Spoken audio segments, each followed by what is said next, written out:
I do nothing but look for her. I don't care what happened. I don't care about justice at this point. I just need her home. That was the mother of missing person Jessie Grace Rubio Montejano. And as you could tell from that clip, she's very heartbroken, wondering where her daughter is. Jessie has been missing since June 20th, 2016. Jessie, also a mother herself, so we have two children wondering what has happened to their mother. Can you help me raise exposure to this case? It's time to turn on the searchlight for Jessie Grace Rubio Montejano.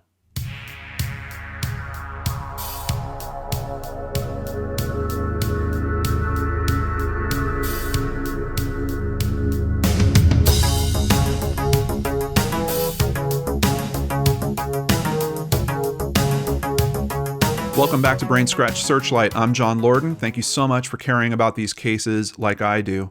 Before we get into Jessie's case, we have a very quick update to do on another case that we covered here on Searchlight, and that is the case of Megan Pekacki. She's missing from Marion, Virginia since May 19th, 2017. Obviously, another long-term missing persons investigation. In this case, we have a good outcome. I wish we had more of these on the cases we covered. Over at theheraldcourier.com, the Marion Police Department received information Tuesday afternoon from another regional law enforcement agency that now 27-year-old Jamie Megan LaBeth Pekacki is alive and well. Marion Police Chief John Clare, Lieutenant Rusty Ham, and Detective Sergeant Wes Thomas were able to drive and meet with Pekacki in person that evening. Quote, I would describe this evening as miraculous, and I know that everyone at the Marion Police Department agrees, Claire said. I think often cases like these don't necessarily have happy endings, and we're extremely pleased that this one has. We have interviewed her. We have confirmed that she is safe, she is happy, and she is well. So they're being pretty tight on the details here. It does seem that she had made contact with a different police agency. They're saying this was non-criminal contact. I don't know if that means she was pulled over for a ticket or jaywalking, something along those, but even that, I don't know if they would consider that necessarily criminal.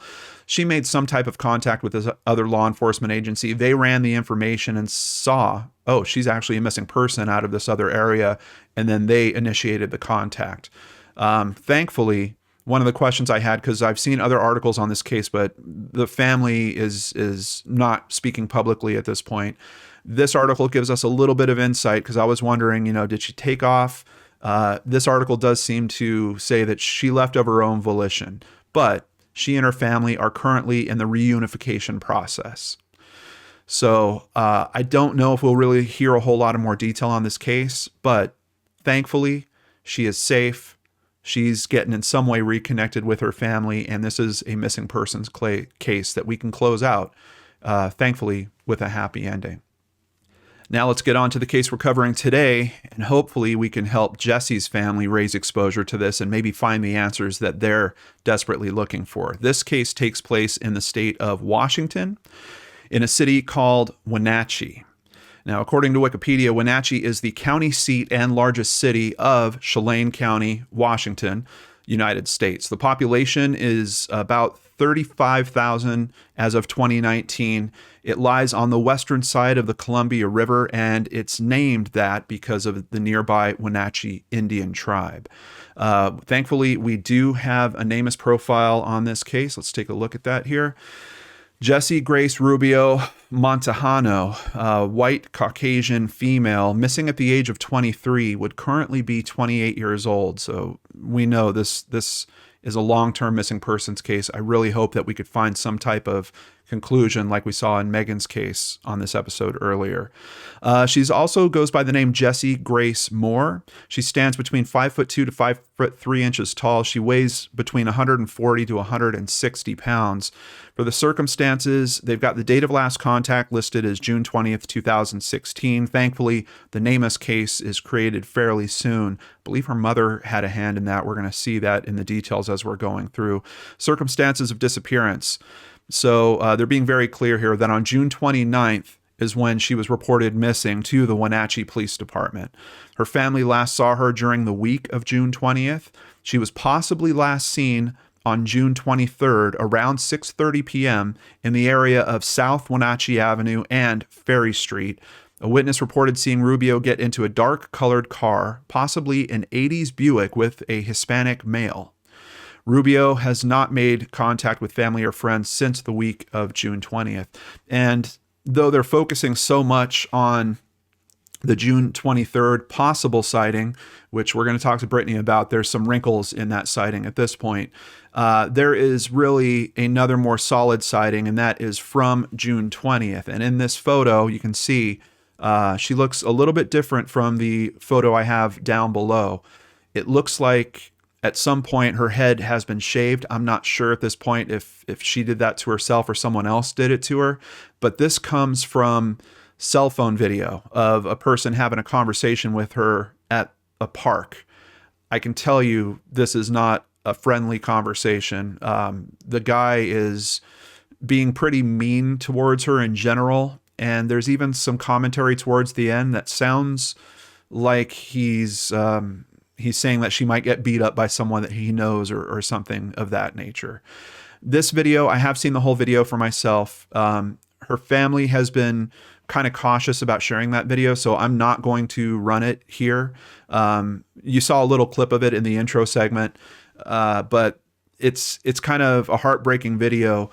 Jessie has some emotional issues and some substance abuse issues. And it's one of those cases that already on the outset becomes very tough because people just want to write her off. But the video really grabbed at my heart. Of course, Brittany is asking for help as well. So we're going to do everything we can to try to find the details in this case, share them with you guys, and hopefully you can help us raise that exposure with everyone else. The problem is there's not a ton of detail, and that's part of the reason why I've asked Brittany to actually join us today to help us get a better understanding of all this. So that's what's going on with the photo here. The footage, we'll talk to Brittany a little bit more about it and kind of the conditions around it, because I'm very curious about that footage and in particular who's taking that footage. There's also some interesting developments that happen with Brittany's mother in particular that get exposed on Dr. Phil. We've got so much to go into, but let's continue with the basics of the case here. They have contact information. I've got the contact information you need on the screen or in the description box below. There's also a number down there if you need to remain anonymous for any reason. You can do that through Crime Stoppers. Brown hair. They're noting that it's possibly short or shaved. And it's hard to tell from this photo, but I'm leaning towards she probably didn't shave it herself. It looks like someone literally took a clippers to her, and there might be letters that are written on one side of her head and lines that are written or kind of etched in on the other side. She has green eyes. They've got a tattoo description here, but it's not real solid. We're going to lean on the Charlie Project for that. For clothing and accessories, no information entered. Something that her sister has said in other videos, the clothes that she appears to be wearing in this video, they don't think that those are necessarily her clothes. So just a little piece of interesting information there. Obviously, no transportation as well. For the images that they've included, it's the one that you see down below and the one that you see in the corner. But let's continue over at the Charlie Project and get into more of the details here. Once again, a big thank you to Megan for pulling this case together like she always does. Just such a good, concise, complete way. Also, we've got several different photos here, so you can get a very good sense of what Jessie looks like. It's been a long period of time. So if she did have her head shaved at that point, is it likely to still be shaved at this point? We have no idea. So here's several different looks on Jessie. In the medical conditions area, Rubio Montejano has been diagnosed with bipolar disorder and borderline personality disorder.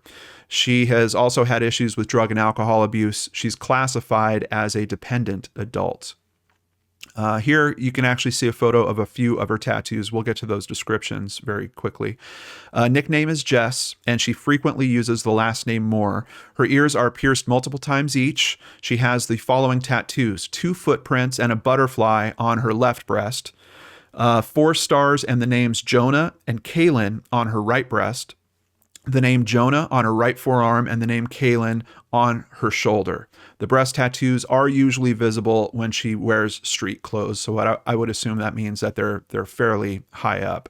Last seen on the vicinity of South Wenatchee Avenue and Ferry Street in Wenatchee, Washington at 6:30. So this is once again citing the June 23rd occurrence.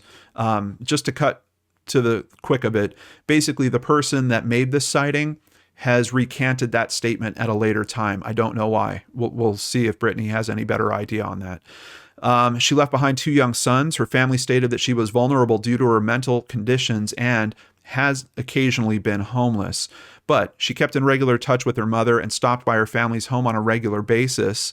Authorities don't believe she could have survived on her own without help from her mother for long.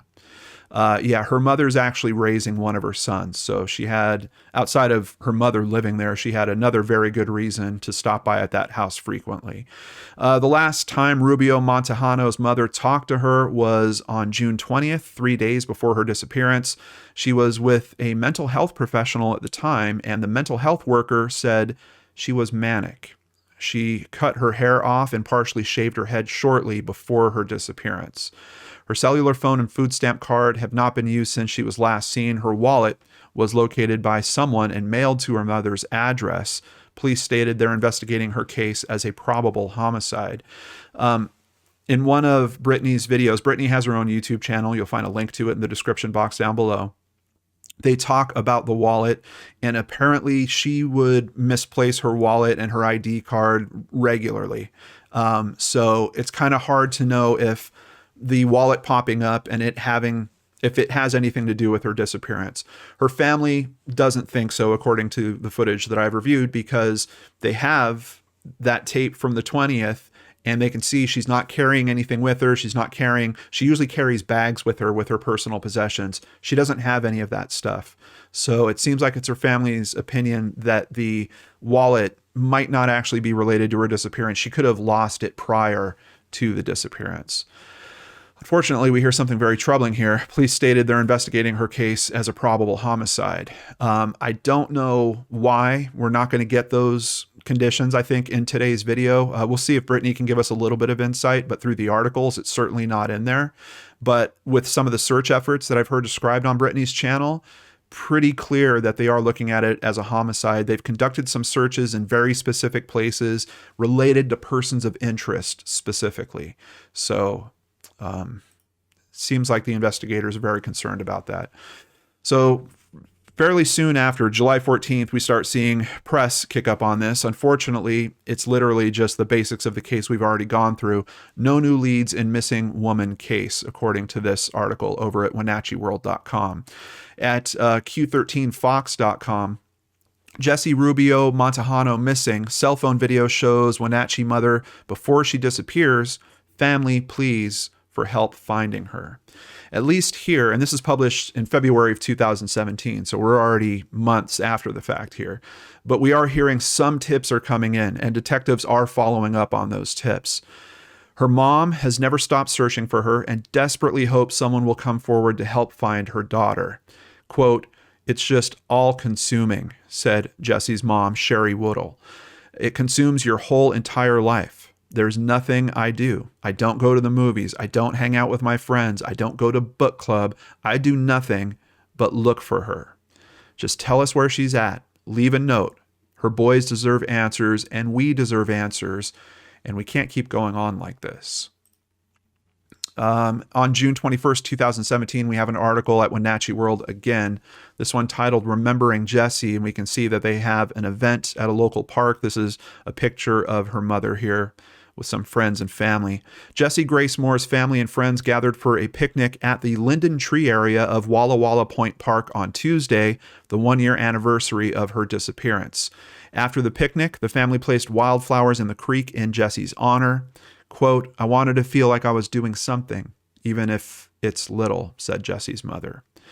"We would catch snakes and frogs and take soil samples and look at it under the microscope and see what was in there, fun stuff like that," she said, recalling memories of her spending time with her daughter there. In the first 5 months, Woodall organized candlelight vigils and events to raise reward money. She has listed Jessie in the National Missing and Unidentified Persons System and remains in close contact with police detectives. Quote, looking for her is hard. The amount of time it takes is phenomenal, but I'm still at it every day. The hardest part for me is I have no starting point. I don't have anywhere to go and start searching. She raises a very, very good point. That's a really tricky aspect of this case because we've got footage. We don't know. I believe at this point she wasn't living at home, and we'll try to clear that up with Brittany. But we don't know where she would kind of normally go for this type of, like, where is she spending her nights? We'll see if Brittany can give us some more insight. But let's cut back to the the map cam real quick, because I just want to show you guys. So the park where the video is filmed is here. It's called Centennial Park. And we can actually drop down to, in the video, you'll see that they're in this kind of shelter that they're sitting at the park at. And this is the actual shelter. Now, it's kind of interesting that the other sighting that we have of her, the one that's recanted, also happens on this same street. It's on Wenatchee Avenue also. But it's just down over here. It is also near another park called Mission Street Park. But this is the intersection that they're talking about where supposedly she was seen getting into this car that we don't know if we can rely on or not, because now the story has been recanted. So yeah, I get the frustration that her mother's having. How do you know where to start with this case? How do you know where to, if you can pull together some volunteers, where do you search? I mean, it's literally the whole city. And with as much time as has passed, I mean, she could literally be anywhere at this point. Quote, the police have told me they don't think we will find her body, Woodall said. They've been searching. They searched 3 lakes twice, but couldn't find her there. I believe those are the searches that are tied to a person of interest that's related to this case. Woodall's mom, Penny Peterson, said reaching the 1-year anniversary of her granddaughter's disappearance has been devastating. Our biggest fear is that they will quit looking. We're pretty positive that she's passed. We just want to find her body. People talk about closure, but there is no such thing. And we've talked to multiple family members that have expressed that with us here on the channel as well.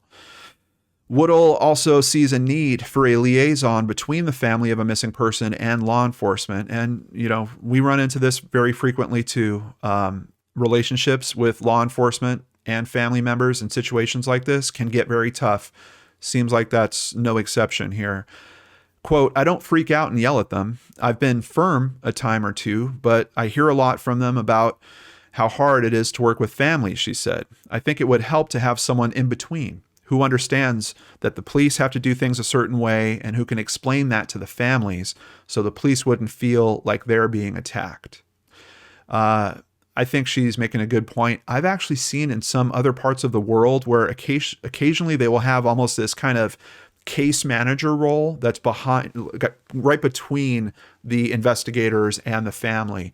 And not only for this, for kind of being a buffer between the police's needs in terms of how they could process the case and the family's needs in terms of understanding what's going on with that process, but to also be there to listen to the family, to establish contact with the officer. If it's been several months and the family hasn't heard anything, gives them someone they could reach out to and say, hey, can we check with the investigation and just see what's going on with it?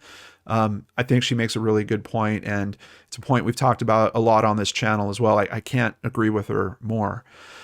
Woodall says she is shifting gears. That's as of when this article is, which was 2017. And obviously, I mean, she's working as hard as she can, as fast as she can, and I think it's probably starting to wear her down at this point. I think I will step back a little bit. It's been hard emotionally. It's taken a toll, but I'll do some awareness stuff. I have some projects I want to do. She is also raising Jessie's older son, now 6, who spends every other weekend with his other grandparents. So obviously she's got a lot to focus on just in terms of the life of a 6-year-old. But on top of that, trying to find that 6-year-old's mother, her daughter. I mean, I can't imagine how it is to try to field all that. Over at ifiber1.com, April 19th, 2018, Finding Jessie Grace fundraising event to be held. In an effort to raise reward funds and add resources toward locating Jessie, Rubio, Montejano, a fundraiser will be held at the Wenatchee Eagles Lodge on April 22nd. There will be a silent auction, chili dog feed, and bake sale. Chelan and Douglas County businesses and communities have donated in support of the event. I always am so moved when people try to help each other in situations like this. I'm really thankful to everyone that helped with that event. And I know this is a lot of work. It's a lot of resources in terms of funds. Sometimes the families can't work anymore. They're so focused on this. From what I understand, I believe her mom has taken this on full time now, the search for Jessie. We'll ask Brittany a little bit more about that as well. But so obviously, anyone that can stand up behind that family and help them with that type of effort, I really appreciate them. On July 12th, 2019, we get an article at ncwlife.com. Families still seeking answers 3 years. 3 years after Wenatchee woman disappears. And this is a picture of Brittany here from her YouTube channel. The sister of a missing Wenatchee woman has started a YouTube channel to outline the disappearance of Jessie Grace Moore. Around the time of her disappearance, Brittany says Jessie was struggling with her mental health and visited Catholic Family Services to talk to a counselor on the day she disappeared.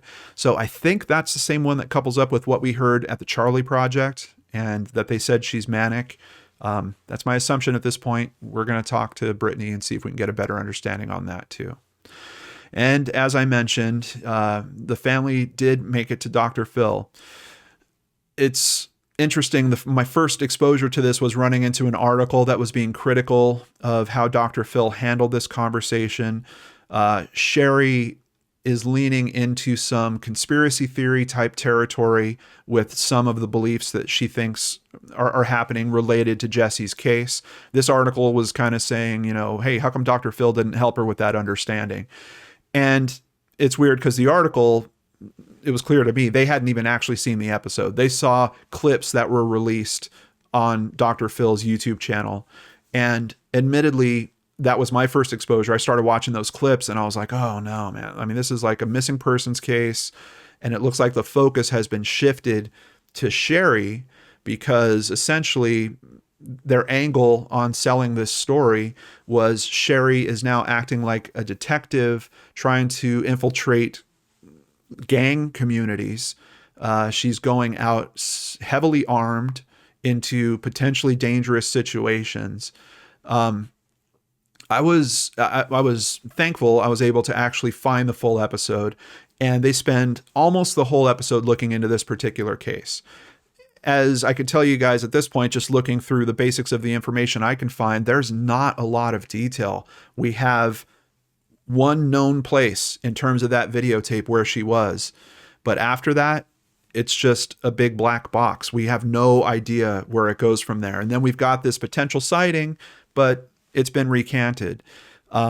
So I understand, Sherry's heartbroken. You could see from the articles that we've gone through already, she's someone that's working extremely hard. I don't know if she's even sleeping well, probably not going through all this. The emotional aspect of what she's dealing with, already very tough. And then trying to put herself into this role of also being her own private investigator at the same time. And then going for that particular angle in terms of investigating this. I was certainly concerned about it watching the episode, but I was thankful they did focus on the missing persons investigation. In terms of selling the episode, yes, no doubt. If you look at the YouTube clips, you're going to be like, oh my God, what did they do to this story? But if you watch the full episode, it's much more complete about it. Something I'm a little concerned about is where I watch Brittany's videos and I see her and her mother sitting side by side going through the details of this case and supporting each other like a loving family would. On the Dr. Phil appearance, they seem a little at odds. I think particularly because of this approach that Sherry's taking. So I don't know if we might get some update from Brittany on that. And that's where we land for the basics of the case. Obviously, I need help to give you guys a more complete picture. So at this point, let's go ahead and bring on Brittany. And now we are welcoming to the show Brittany. Brittany, thank you so much for joining us here today. Yeah, thank you for having me. I really appreciate it. You got it. I just want to start by saying, of course, I'm really sorry that you're facing this. I'm sorry that your family is going through this, and I'm hopeful that all your efforts, I know how hard you're working.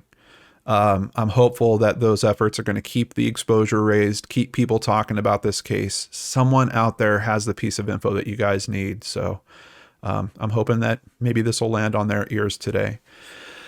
So one of the things that's been kind of tugging at my heart looking into all this, I saw a comment from your mother in one of the articles, and I'm sure you're feeling the same way, that you're afraid that the memory of Jessie is just going to fade away. So I just wanted to take a moment and ask what you love most about Jessie, and if you could share a favorite memory with us.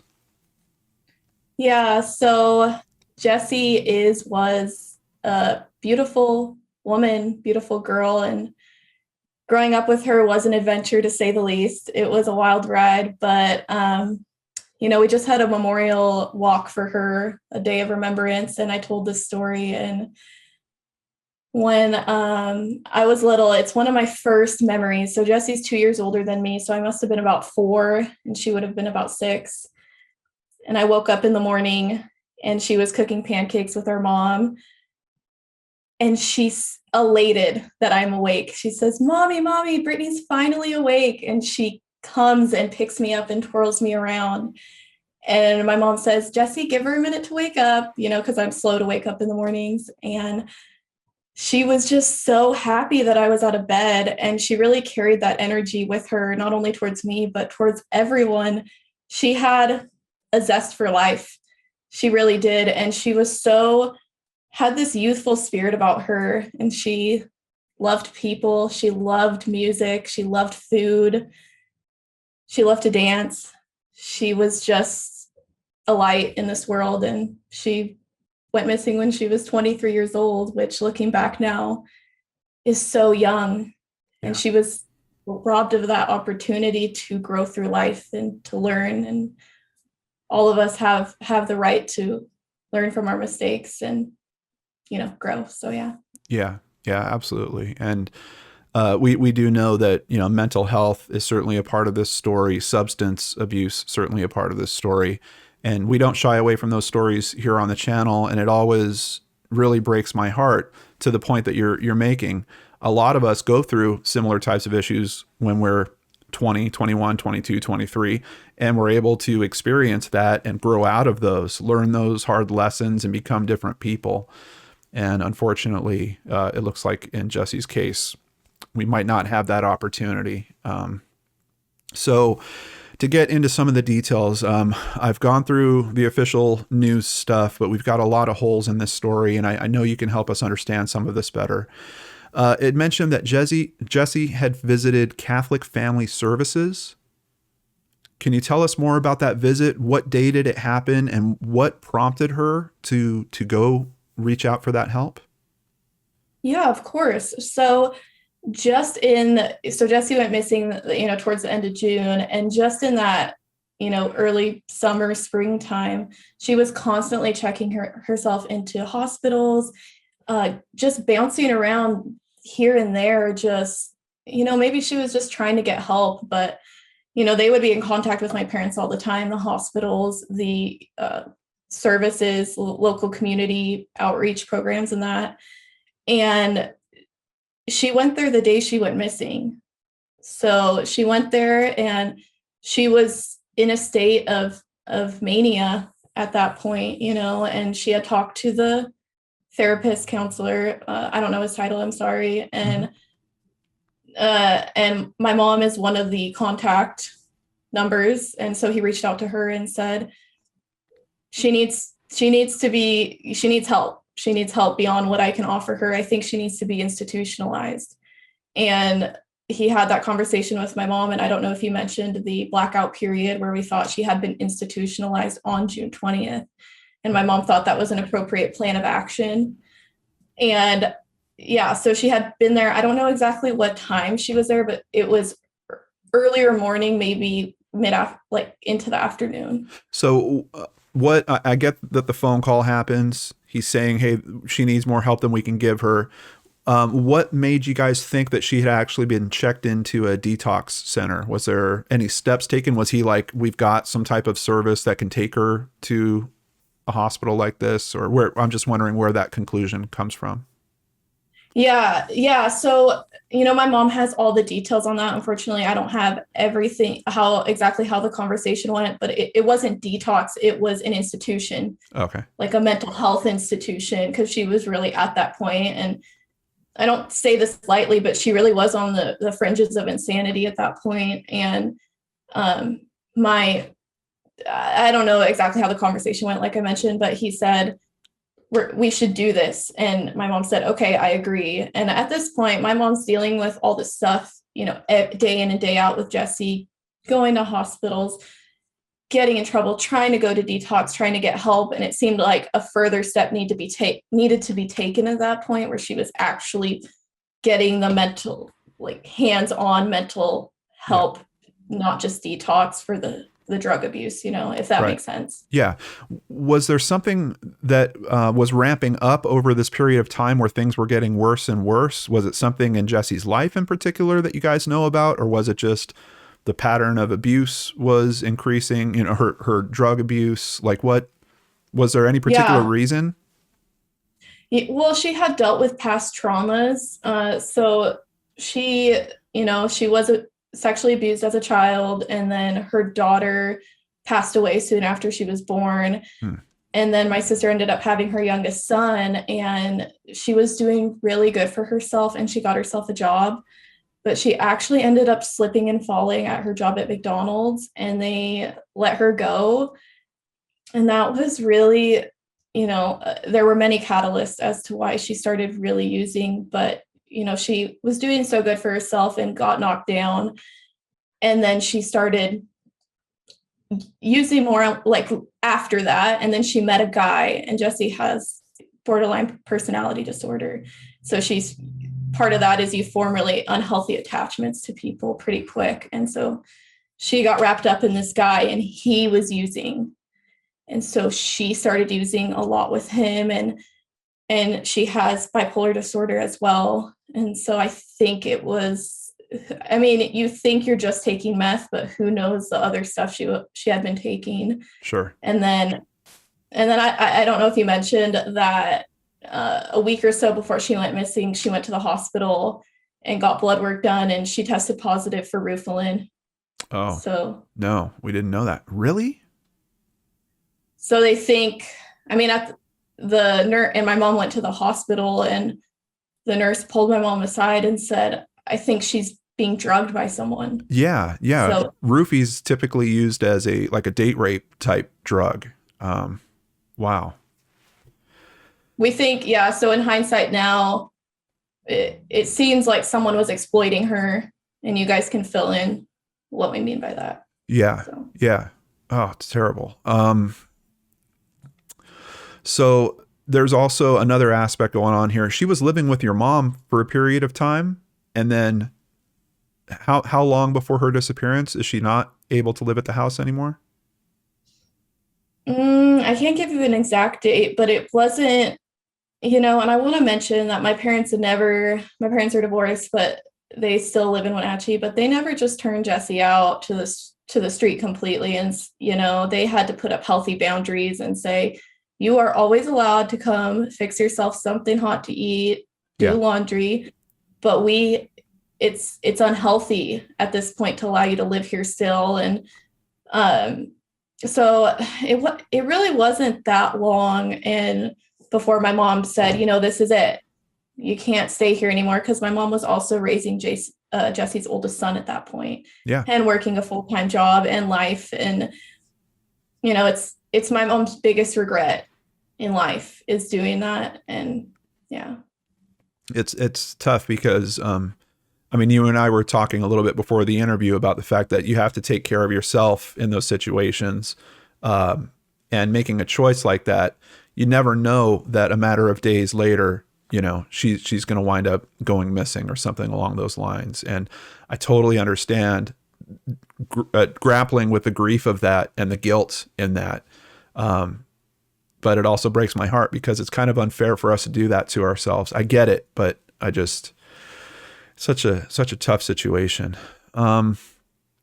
So can you tell us a little bit about the last time that you saw Jessie? Yeah, of course. So that must have been, I want to say, just a couple weeks before she went missing. And she had been at a detox center and she had gotten into a fight with a girl there and they thrown punches and all of that. And Sunday mornings, I'd go to my mom's house and have coffee with her. That was what we did. That was like our routine. And she calls me and she says, don't be mad, but Jessie got kicked out of detox and she's going to be here. And I'm like, oh, hell, like she's always getting in trouble for something. I just remember feeling annoyed, not that annoyed, but oh my God, what is she doing now? When I get there and we're all hanging out and it's fine. And I'm trying to walk past her into the kitchen to fill up my cup of coffee. And she stops me and she says, you look like an angel. And I said, weird, like, don't be weird. And she said, you look like an angel to me. Like, you're an angel. And I was like, all right. Like, it was kind of sweet, but I'm like, oh gosh, Jessie. And my mom says, you want to give her a ride back to the detox center? They said they'll accept her again for whatever reason. Maybe the girl she got in a fight with left. And I said, yeah. So we ride and I'm in the passenger seat and my mom's driving and Jessie's in the back. And we drop her off at the detox center. Jessie's going to get out and she puts her hand on my shoulder and she says, I love you, B.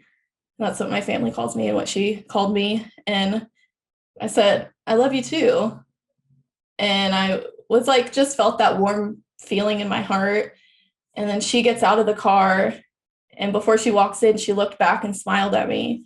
And I smiled at her. And I remember thinking, that was a really nice moment between us. We don't really get a lot of those, because she's been giving them hell since she was born, So, yeah. And then she walked in and that was the last time I saw her. Wow. I'm really happy that you have a memory like that. But it's also heartbreaking. You should have a lot more memories like that, and it's kind of interesting to me. Was she kind of getting more clear because she was going through this detox process and then she was going back to it? Did you feel like she was kind of touching base with herself again? Yeah, that's interesting you say that because, I remember thinking her eyes just looked clear and not so, clouded or whatever. Yeah. So yeah, I given time, she would have turned it around. Our grandma was wild like her too. And she was able to have a lot of stories to tell, Yeah, absolutely. So let's see here. When do you become aware that she's missing? We know I've talked to the audience about the tape from June 20th. We've got the sighting on the 23rd and the stickiness around all that we'll get to. But when does the family get aware that, hey, something's wrong here? Yeah. So 7 days goes by. So the 27th rolls around and my mom hasn't heard from Jessie and she starts, calling everyone and saying, have you seen her? And I was living with my stepsister at the time. We had an apartment and I came home from work and she said, Jessie's missing. Like no one's heard from Jessie. And, I call my mom and she says, no one's heard from her. I can't get a hold of her. And all of us, because she didn't have a working phone, like she had a cell phone, but she would just use Facebook Messenger and stuff to contact people. Okay. And so, we started, it wasn't, I look at so many missing persons cases and it wasn't the initial shock of, what other people experienced. We were thinking, okay, this is odd. And then Jessie wasn't even reported missing till the 29th. Because then my mom was, as many mothers of missing children know, she knew first. She says, okay, something's seriously wrong here. And oh my gosh, we've lost all this time. And she starts asking, and it seems like the 20th was the last time anyone had heard from her. And so we're going on 7-9 days. And then during that 7-day period, my mom was mailed Jessie's wallet. So a woman found Jessie's wallet at the Link station. It's a bus station in Wenatchee on Wenatchee Avenue. Yeah. She found it there supposedly, and Jessie's address was in the ID portion, obviously. So my mom mails it to my mom, and my mom got it, and the alarm bells aren't going off at this point because Jessie would lose her stuff all the time. Yeah. There was 2 IDs in the wallet alone. So she was always kind of losing stuff. And there were some papers in there, and my mom didn't think a lot of it and threw the papers away, but she kept the IDs and the wallet, or she kept the IDs because the wallet was really beat up or something. And yeah, she now is like, I wish I would have kept everything, but at that time I wasn't really thinking this. I wasn't thinking my daughter was missing. Yeah, and now we've got another location on Wenatchee Avenue. We've talked about Centennial Park, which is where the footage is from. We've got the cross section, which is actually close to another park, where we have the statement that she got into this car that's been retracted or recanted. Mm-hmm. And then you've got the link station. Is the link station close to either of those other 2 locations? Yes. So when you see Jessie walking southbound in the video, he turns and you can just see her walking. If you just keep walking, not even a block, definitely not even 2 blocks, the link station would be on your left right there. Okay. Are you okay with me showing that clip again? I think I saw it on the Dr. Phil show, just her walking in that direction. Is it okay if I add that to this? Okay. Yeah, I haven't run the whole thing. We don't like the full video to be showed just because you saw it. It's Yeah. Would anyone want that out there? You can dig and find it, but we don't like to show that because if you watch it, you would not want that to be out there of your loved one. So. Absolutely. And there's no investigative value outside of that end piece where we see where she's walking off of. There is some things we'll talk about in the video I want to touch on that might be related to the investigation, but we'll get to that. Well, let's get to it now. How did you find the last known video of Jessie? I think I heard on your channel did you guys come across it on social media? Yeah. So my mom's reaching out to everyone saying, has anyone seen Jessie? And people say, yeah, a guy posted a video of her to Facebook. And I actually have that transcript. I can read it to you. Okay. I was just going to say outside of the shaved head, which, yeah, I'm kind of leaning with you in that I don't think she did that to herself. I'm pretty sure it was something that someone else was doing to her. I don't know why. It seems like they were possibly demeaning her in some way. And the content of the video kind of supports that. I'm not saying that the person that recorded it's the same guy that did it, but the way that he's talking to her, I wouldn't be surprised if I found out that, he was the same guy that was responsible for that in some way. But did you notice? Did you notice anything else about her appearance in that video? Was anything else surprising in terms of had she dropped weight, or how did her appearance look to you outside of that? Yeah, so interesting you say that. She was in, I'm sure you're going to show pictures, but a white baggy t-shirt and almost like men's shorts. And those are not items she would normally wear. And she's not wearing a bra in it either. And it's very out of character. It's almost like someone had dressed her. She was wearing someone else's clothes, or she dressed frantically. We're not sure. And then Jessie always had a bunch of bags on her. She was kind of bouncing around at this point. So she always had a purse, just a bunch of bags. That's what she was kind of known for, always having at least music on her. She always had headphones in. And she might have had them in her pockets, but she has nothing on her. And when I sent you the video, I rewatched some of it, a little bit of it, and it looks like she has a to-go box. I saw that. Yeah. Next to her, which I never really noticed too much before.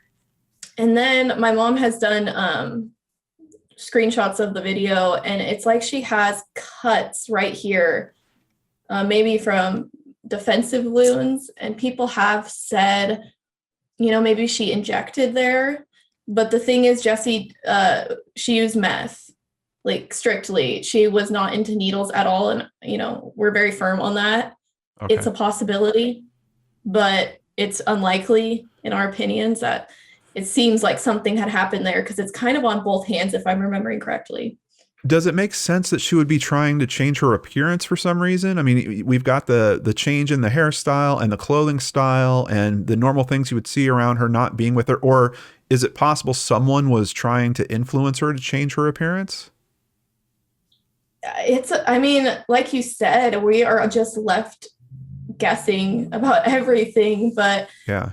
I want to mention that Jessie was really close with our family, and she still had 2 sons in the valley, and she just I don't think she would ever just up and leave, and especially if she did, she wouldn't go this long without talking to us. And my mom mentioned that when Jessie initially went missing, she thought that she had met a guy, and that's why she was being not messaging her. And did I answer your question? Sorry, I got a little off there. No, absolutely. And I know you want to let's get to the transcript. So where did this transcript come from? Is this from the website where the video was found? So my mom messaged the man privately on Facebook who recorded the video, and he posted it to his Facebook, which is wild now. I mean, it was wild then, but it's so, you just want to show everyone how mean and degrading you can be. Yeah. So my mom reached out to him and said, "Can you please send me the video you have posted of Jessie Moore? Other people have tried to send it to me, but we were having a hard time transferring it over my phone from theirs. Thank you." He said, "And you are?" And she says, "Her mom." He said, "Okay, and why are you asking me? I don't even know you." And my mom said, "Because my daughter is missing, and I was told to go to your page and watch a video you had posted, since as of right now, it is the last time she has been verified to have been seen." He replies, "Okay, well, that doesn't make me no effing suspect. And she probably ain't even missing. She's probably out about getting high as usual." My mom said, "No one was looking at you for anything. What are you talking about? I just need to see what she was wearing last and see how she was acting." And he just replied, "The video's on FB if you want it." So seems like he's getting defensive kind of off the bat in a way that's a little tough to understand, not necessarily incriminating, but just kind of a weird response for, he's defensive right off the start. So in the shaving that happened on her head, there's some letters that you see on one side. I can't really make it out in the video too strongly. I can't find like a great shot to show the audience on that. How confident are you that it's actual letters as opposed to just, someone was going nuts with the clipper? Yeah. I mean, it could have just been someone just mistakenly done it when they shaved her head or when she was shaving her own head. A lot of people, I think just overall, unanimously, a lot of people see SIC, and then there's 13 lines on the other side of her head, and it could be nothing. I was kind of thinking if someone did that to her, they could have made it seem gang related in order to kind of throw the scent off of them, if that makes sense. Because right when you see that, what does your mind go to? Gangs. Right. Some people say they see STC, and then, I mean, the detective working her case, he doesn't put any weight in it. Okay. Well, and I'm also thinking of the possibility that someone is ridiculing her in this act where they're doing this. I'm wondering, were they going to write the word sick on her head and they didn't get it completed all the way or something? I don't know. But that's a good idea. I had never really thought of that in the past. Yeah. What it does occur to me is I think it leans us away from the fact that she did this to herself, if those are actually letters, because, if you're looking in a mirror, are you really going to think about reversing the letters so that they're the proper way? Yeah. I don't know. So had she ever done anything like that in the past in terms of big dramatic changes to her appearance? No, and I have mentioned in my other videos that her and I could never grow our hair. Like, we always looked like cotton candy heads. We just could never get our hair long, and it was kind of a discussion we had often, like, gosh, we just can't grow our hair. So it is very odd with that known that if she would do that to herself. And But just leading up to her disappearance, for example, my dad was working out of town a ways, so about 30 miles out of town. And he's just driving and he sees Jessie walking in this town. Like, she had bus there. And my dad pulls over. He says, what are you doing? She's like, oh, I'm just out walking, riding the bus up here. And he said, okay, well, I got to go do this job. And on my way back, I'll pick you up and I can take you back to town with me. And he does his job and is coming back. And she's on a stretcher. She had called the ambulance on herself and my dad's like, what's going on? I just saw you. And she says, I'm pregnant with kittens. Like, I'm going to have kittens for babies, So that's not to talk about her in a negative way. That just shows what mentally, where she was, like what she was experiencing. Her reality wasn't real anymore. And she was just constantly checking herself in for stuff like that, And yeah. I know people at home are probably thinking, how did you guys let her be out there vulnerable like that? And it's just something, like, we're all dealing in our own way, grief wise. And, it's something we have to live with for the rest of our lives. So. Is that location close to where you live? Is it worth mentioning that location as a place she might possibly have gone to for some reason around all this? Yeah. Chelan, Washington. Okay. It's a little mountain town, but the detective working her case has said she was everywhere. She would go to all these different places just unexplained. So it's very hard as an investigator to get in there and try to piece everything together and where she had been that day and the weeks leading up. Did she ever jump the border? Did she ever go to Canada? Okay. No. Okay. So back to the video a little bit. It seems to me that there's two other people that are at the park with her.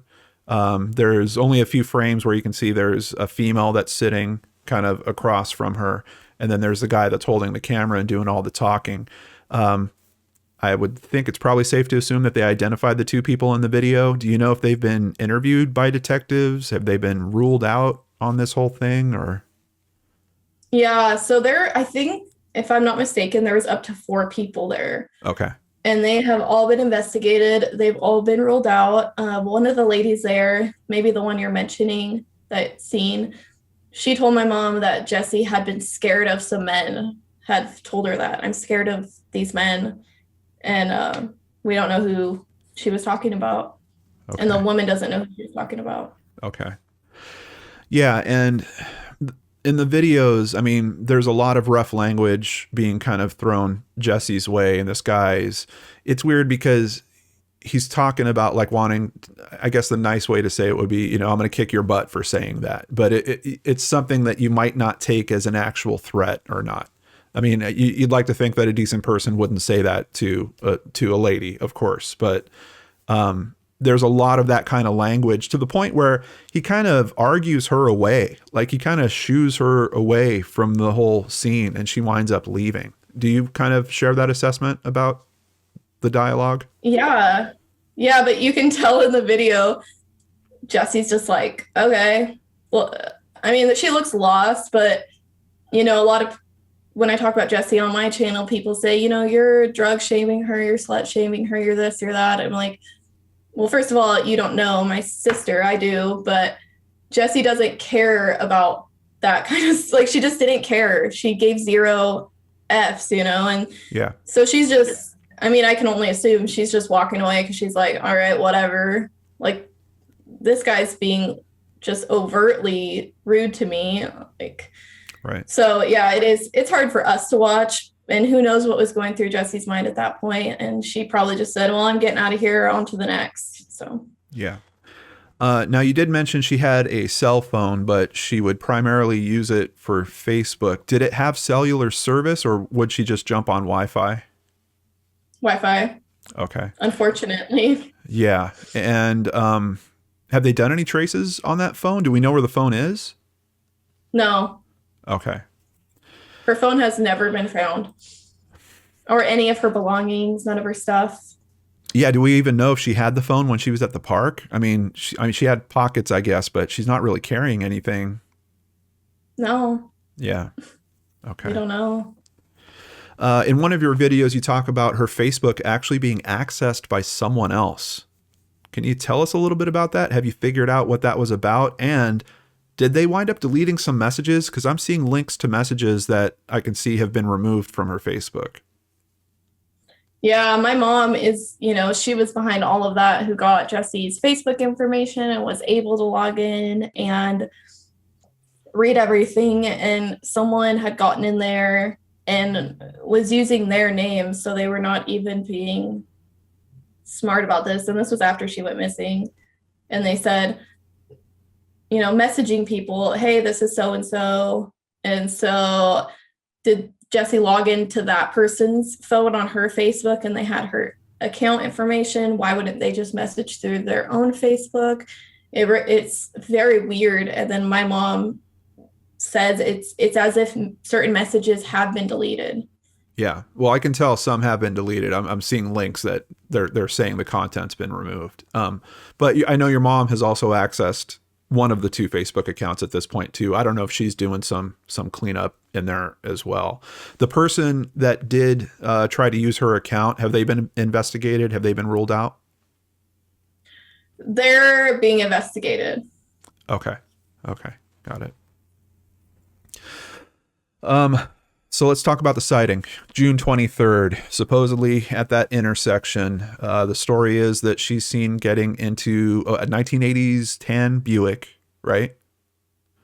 And a dark Buick. A dark Buick, okay. And is it one or two men? I'm kind of seeing it both ways. Yeah, it's been a little murky, but I think it's two men are seen, two Hispanic men.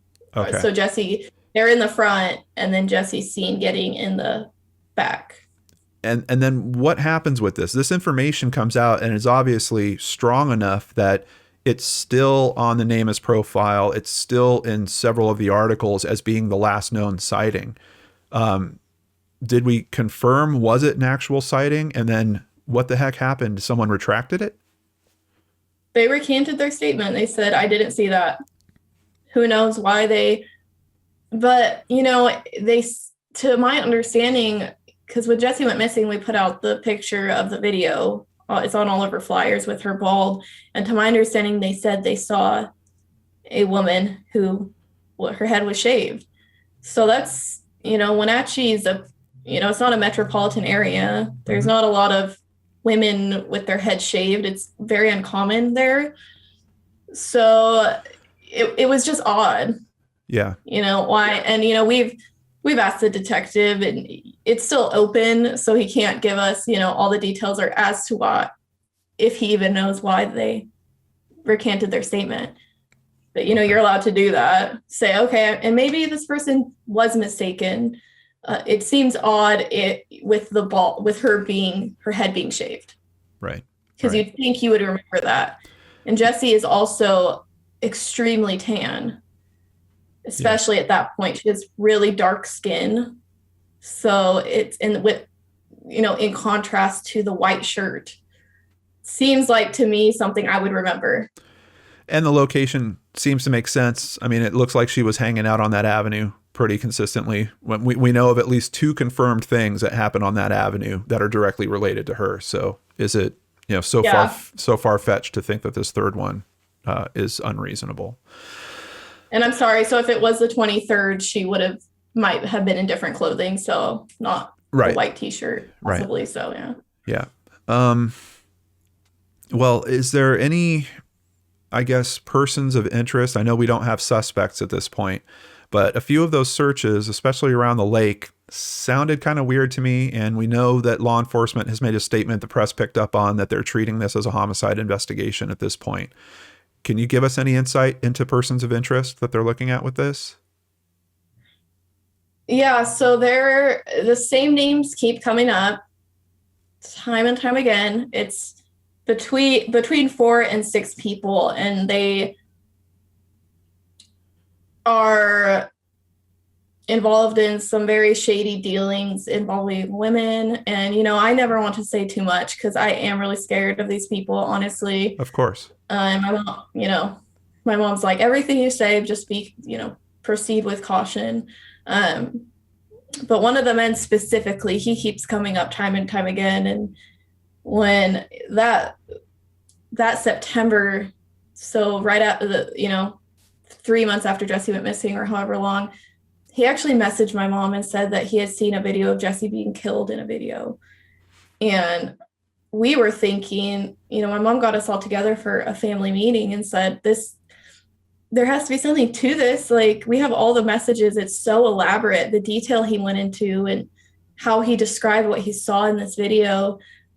And, my mom recorded the entire conversation and then had it all transcribed. But it was just like, there has to be something to this. And we're naive, we're not realizing that people are so shady and try to infiltrate themselves into cases. You see it on Law and Order and all those shows all the time, but to actually experience that, and then tables turn and, we start realizing that he may have been involved with doing whatever to Jessie. And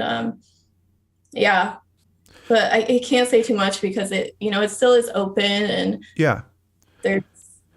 What I'm just wondering, what would his motivation have been in terms of reaching out to your mother to say that? I mean, is he literally just terrorizing you people?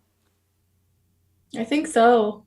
Wow. And, a lot of people have come forward and said they've seen this video of her being killed. And we've heard so many different accounts of what's seen in this video, and that the people involved would show it at parties and laugh about it. But everyone's story is different. It's really hard to hear all these people's accounts of what they've seen, and everyone's be different to some degree.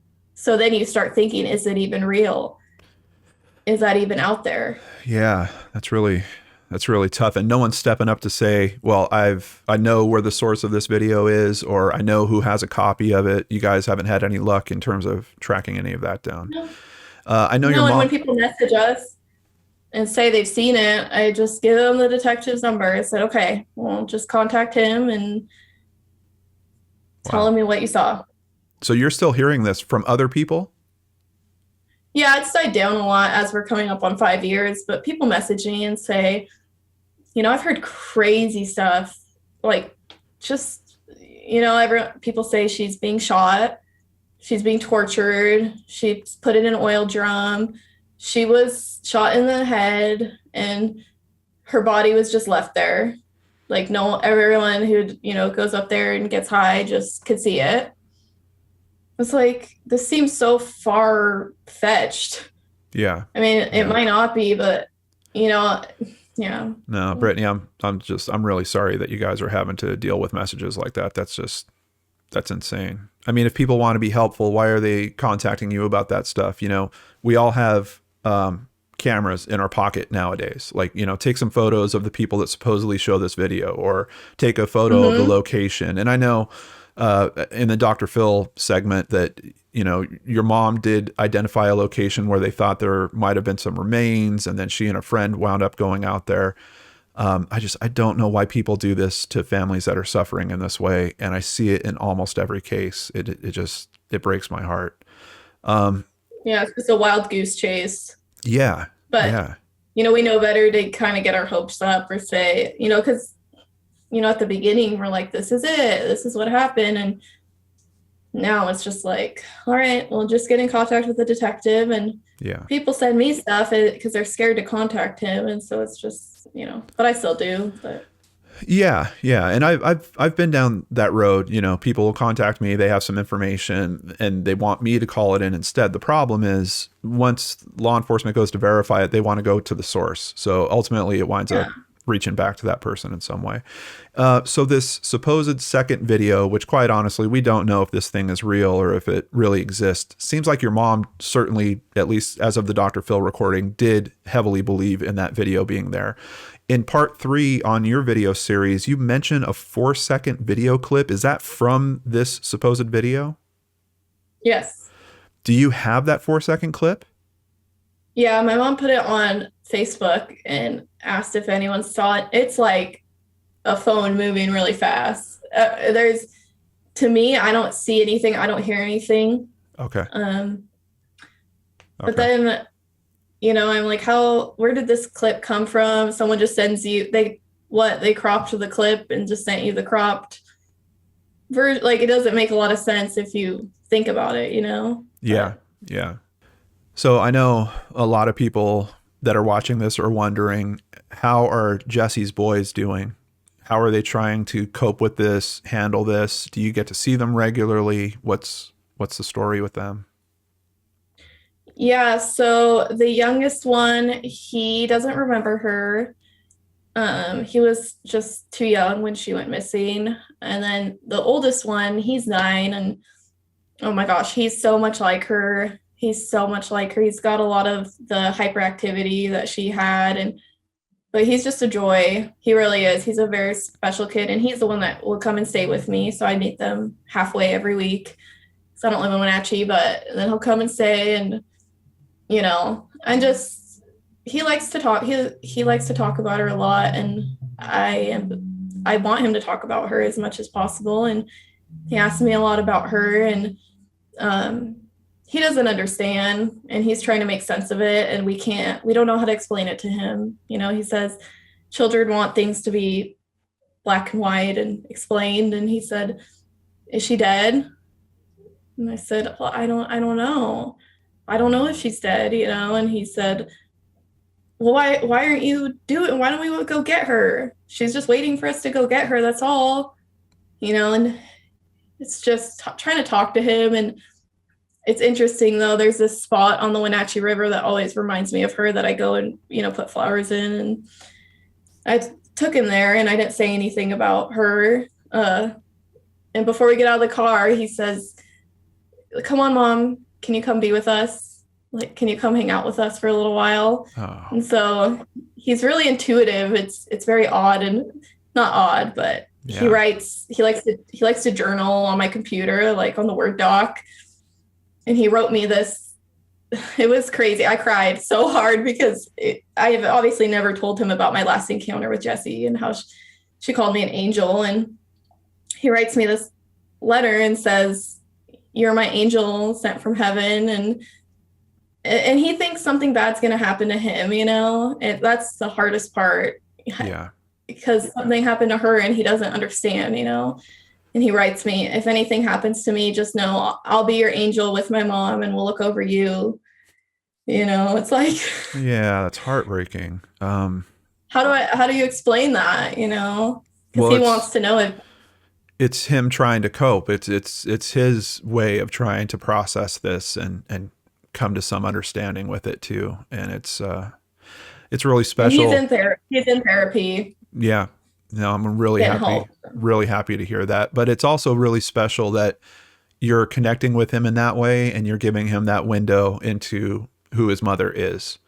That's just what else does he have? It's such an important thing for you to be there and just share some of those memories, share some of those special moments, and make new moments with him. I think it's your best way to kind of honor Jessie as well, trying to go through all this. Mm-hmm. So we got to touch on the Dr. Phil stuff. And I'm just curious. Oh, God. Uh-oh.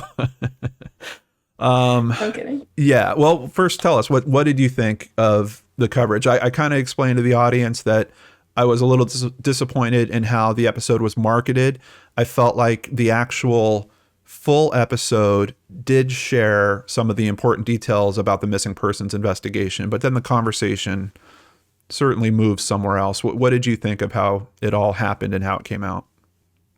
Yeah, of course. So I've actually never talked about it like publicly like this, but I had the best of intentions going in, and my mom and her best friend at the time, we made a pact to write 3 times a week and just try to get her the help, because we realized she was trying to hang out with the same people Jessie was hanging out with in order to get answers. And that ended up going south, as anyone could imagine.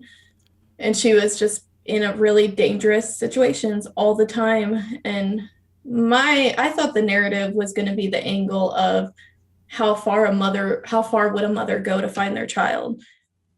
That's what I thought that would be respectful, and then still get Jessie's story out there. And then, they really promised to get my family help.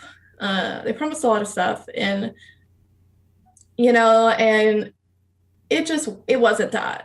It kind of felt like the narrative was kind of flipped on me, and I guess that's my fault for being naive on it. But I never wanted to shame my mom or disrespect her or put her down. I just wanted to get her help, and I thought that that was going to be the way that we could do that, that I could do that for her and Jessie and the rest of my family. And I'm really sad to say I think it did more harm than good. Really? Unfortunately. Yeah. They only got one tip. Really? Only one tip got called in off that? Yeah, for anyone that hasn't seen it, basically the narrative skews very heavy towards Brittany's mother almost trying to become like an undercover gang member herself to try to get information on Jessie. And it's weird. It's almost done in a way where I'm like, is this real? Like, I'm wondering if your mom even really did any of that, or if they just went down there one day with cameras and they were like, hey, why don't you show us how you dress up? And, oh, this shirt works better than that one. Like, because I've been through productions too. And I know that you're not making all those decisions yourself. No, that was all real. Okay. So yeah. But it does seem, like that. Yeah, I mean, and it's just the way they shoot it. I mean, they go and they only have a certain amount of time to capture what you're trying to explain to them. But there was also something I thought was strange in that your mother is dealing with this in a way where obviously she feels like she's putting herself into dangerous situations. She's arming herself. According to the show, she's got 3 guns, 6 knives. She's wrapping her knuckles in case she has to hit someone. But the show like breaks down all the locations of where she's keeping everything. I mean, it's like a map to the weapons that your mom is carrying around. And just from a responsibility level, I was just kind of curious, like, what is that supposed to help her? Like, if this woman is putting herself in dangerous situations, we've now on public television released a map of how she arms herself. So I was just kind of, it's hard because I appreciate what I see on the Dr. Phil show in terms of them trying to help cases. This is the first time I've spoken to someone that's actually sat in one of those seats looking for help in this way.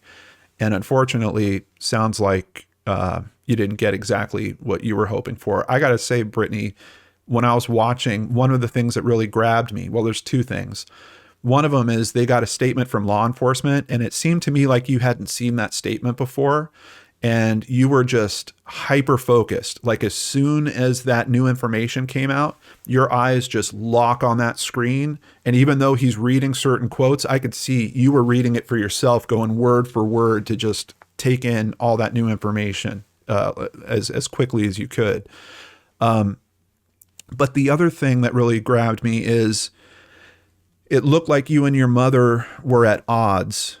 And that was so strange compared to the footage I saw on your YouTube channel of you sitting with your mom and you guys giving out all these details and being supportive of each other in moments of weakness with each other. And I know your mom doesn't seem to show those moments too much. She seems like she's got a pretty tough exterior, but there was a few moments where I saw you on your YouTube channel helping her. And I was kind of a little heartbroken about, like, are we going down a road where this relationship is getting damaged, the relationship between you and your mom, after I saw the interaction on Dr. Phil? Is that accurate? Where is your relationship now? How are you guys with each other? Yeah, so I said, I say when I lost my sister, I lost my mom, and I'm trying my hardest to just be understanding of everything she's going through. And, it does leave you like, I don't know. I just, sorry. Oh, no. I just feel like alone a lot, and like I miss her a lot. And sorry, I wasn't expecting to get emotional about that. No. I miss her, and I miss who my mom used to be. And as many people know, grief and going through something so traumatic, it just changed the entire dynamic of our relationship. And, I wish I had her, because it's been hard, and I just want my mom to be happy and healthy. And I think she thinks I want different for her, and I don't. I don't want that for anyone. And, you know, I think she was like a wounded animal that was cornered, and you think everyone wants to hurt you because you're hurting so bad when people actually truly just love you and want to help you. And, you know, I go hard for the people I love, obviously. Yeah. You know, that's one thing about me. And I tried to help her. And, you know, I'm dealing with losing my sister in such a like unfair way. And like you were saying, you know, sometimes you got to work on your own healing and your own grief process, and then you can pick up someone else's backpack and help them carry it up the hill. And, Yeah.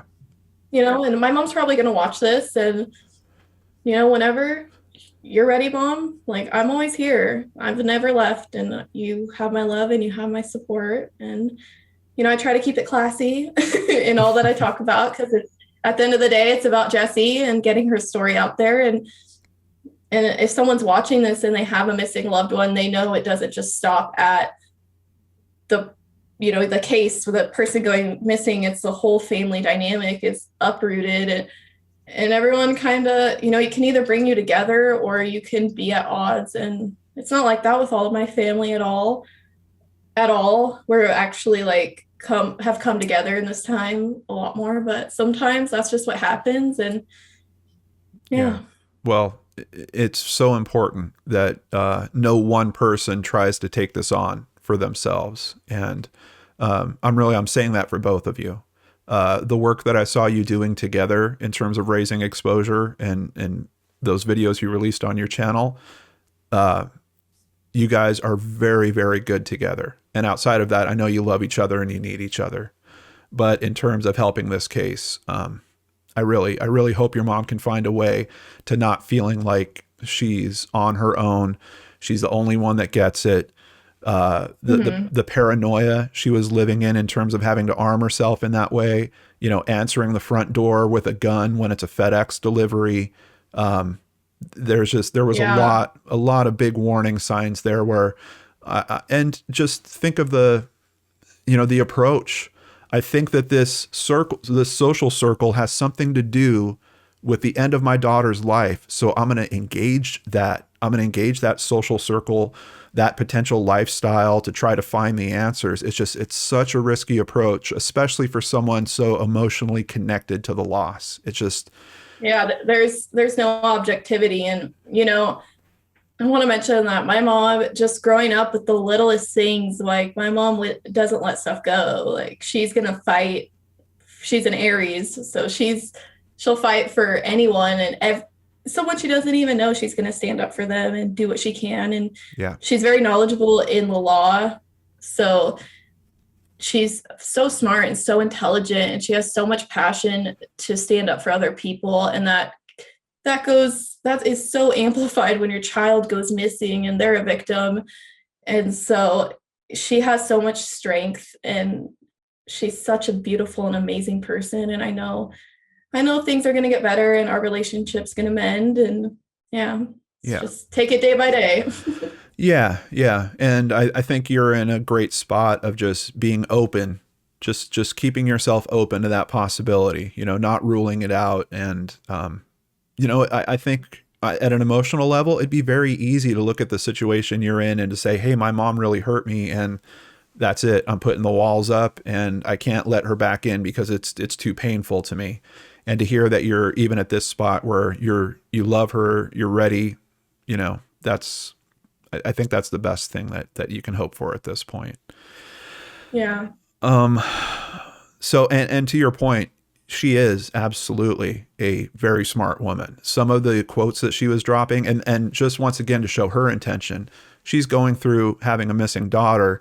She gets the attention of the press and she starts telling them about what she's going through, but then also coming up with solutions. Like, there's an article that I quoted about her saying she wishes there was like a liaison between the detectives and the family, you know, someone that could help kind of buffer both sides and be a communication piece in between that. I've been literally saying that on this channel for years. So obviously this is a woman that is already smart enough to identify the pinch points, but then also smart enough to say, hey, you know, there's a reasonable way to fix this kind of thing.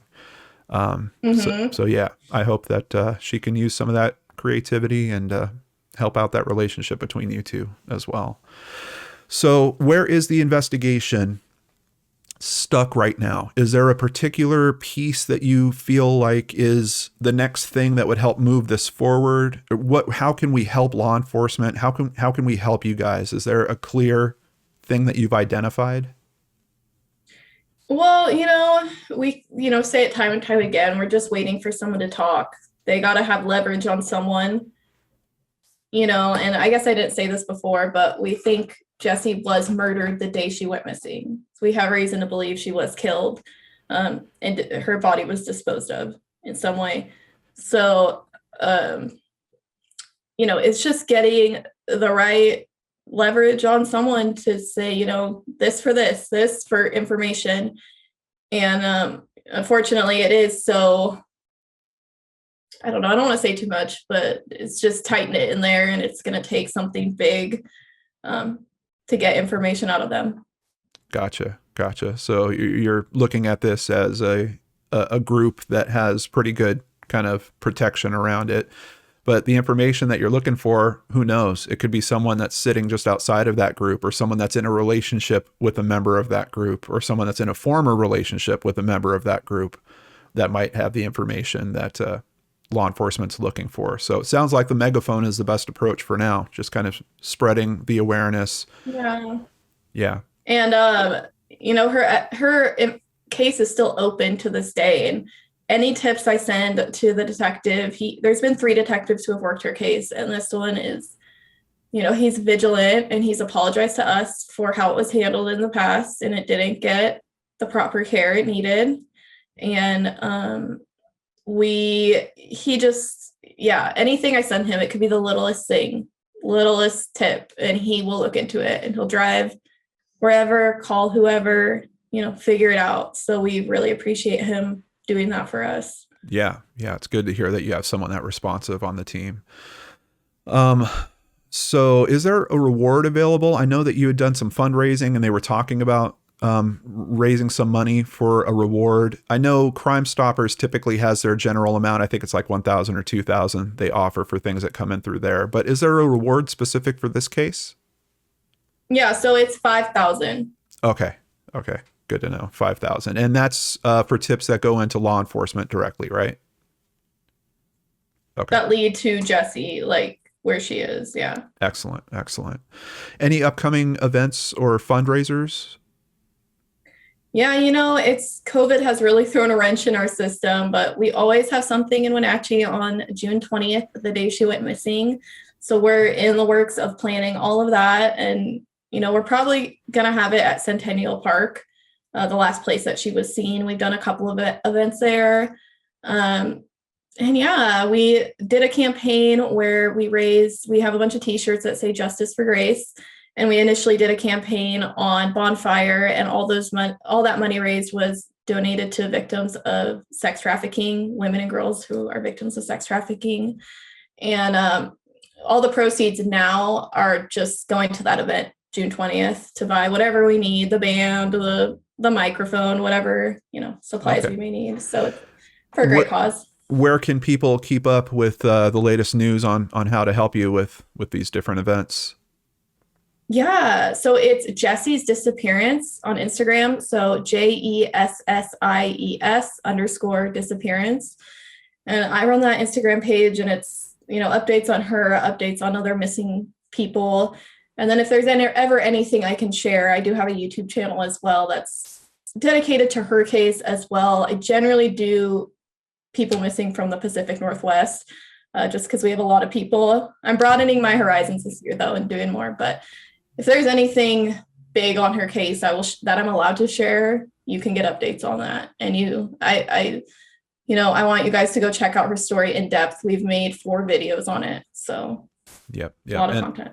I've got links to that in the description box below for you guys. Brittany, anything else that you want to say before we end here today? I just want to say thank you so much on behalf of me and my family for having us on and taking time to hear Jessie's story. Like I had mentioned to you, I've reached out to so many bigger YouTubers to help spread awareness about her case, and you're one of I mean, you're one of the only people that ever got back to me and then wanted to do a video, and you took the time to research it and look into it. And, we just thank you so much. It really means so much to my family and I. So thank you. You got it. You got it, Brittany. Please send my best to all of them. And if there's anything I could do to help you on any front with the case, with your YouTube work, whatever it is, you know how to get a hold of me. All right. Thank you. You got it. Once again, thank you to Brittany for joining us here today and giving us much more insight into this case. But brain scratchers, we need your help. Where is Jessie Grace Rubio Montejano? Can you help us raise exposure? If you have friends or family in the Washington State area, please share this video with them. We need to get all eyes, ears, and hearts open and looking for Jessie. In the links down below, we will also have the Web Sleuths thread on this case. We've got several pages there, people talking about it. Once again, as Brittany mentioned, the Instagram link is down below. Also, please do me a personal favor, brain scratchers. Head over to Brittany Jewell. That is the YouTube page for Brittany. Give that a quick subscribe for me, would you? And please help support her as she continues the search for Jessie, but also looks to help other families. I mean, look at the videos that she's putting out already. I'd really appreciate that. Also, on behalf of my amazing supporters on PayPal and Patreon and people that buy merchandise, we're making a donation to the cause that Brittany was so moved by, the Genesis Project Seattle, and we're making this donation in Jessie's name. Before I end today's video, I want to thank several people that are contributing to the channel through PayPal. Thank you so much, Melissa Heinbach, Amanda Beard, Tina Tretta, and Think Mutiny Publishing. I really appreciate you guys. If you'd like to support us, please visit lordandarts.com, where you can sign up for PayPal, sign up for Patreon, or buy merchandise. All of it helps keep us here, helping these families that really need this help, and making donations like we did together here today. I really appreciate you guys helping me do that. Take care, everyone. Have a great weekend. I'll see you back here on Monday with a brand new episode of Case Cracked on the Lord and Arts channel.